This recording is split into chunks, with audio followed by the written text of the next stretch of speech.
কখনো কি ভেবেছেন বাংলা মাসের নাম কে দিল আর কেন দিল? বাংলা মাসের নামগুলো আমরা প্রতিদিন ব্যবহার করি, বৈশাখ, জ্যৈষ্ঠ, আষাঢ়, শ্রাবণ। কিন্তু কখনো কি আমরা ভেবে দেখেছি এগুলোর জন্ম কিভাবে হলো? প্রায় 400 বছর আগে মোগল সম্রাট আকবর তার সাম্রাজ্যের রাজস্ব ব্যবস্থা গুছিয়ে নেয়ার জন্য একটি বড় সিদ্ধান্ত নেন। তখন কর আদায় হতো হিজরি সন অনুযায়ী, যা ছিল চাঁদের হিসাব। চাঁদের মাস কৃষিকাজের সঙ্গে মিলত না, ফসল কাটার আগেই খাজনা দিতে হতো। এ নিয়ে কৃষকদের ছিল প্রচণ্ড কষ্ট। এসব সমস্যার সমাধান করতে আকবর ডাকলেন তার দরবারে জ্যোতির্বিদ ও গণিত পণ্ডিত ফতেহ উল্লাহ সিরাজিকে।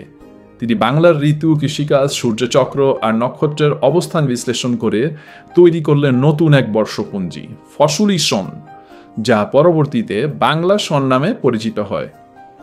এই সময় থেকে বাংলা মাসের নামগুলো নির্ধারিত হয়। বৈশাখ এসেছে বিশাখা নক্ষত্র থেকে, জ্যৈষ্ঠ এসেছে জ্যৈষ্ঠ নক্ষত্র থেকে, আষাঢ় এসেছে আষাঢ়া নক্ষত্র থেকে।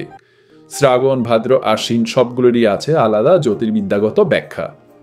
মাসগুলোর নাম শুধু নক্ষত্র নয়, বাংলার প্রকৃতি, ঋতু, বৃষ্টি, রোদ, ফসলের মাঠ এসব কিছুর প্রতিফলন। বৈশাখের রোদ, আষাঢ়ের বৃষ্টি, কার্তিকের হেমন্ত সবই মিলে তৈরি হয়েছে বাংলা সন।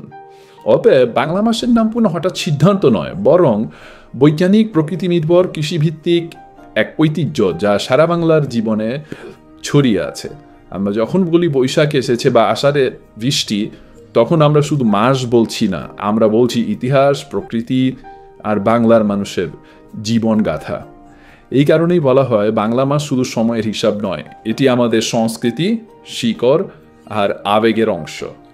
তাহলে আমরা এক কথায় বলতে পারি বাংলা মাসের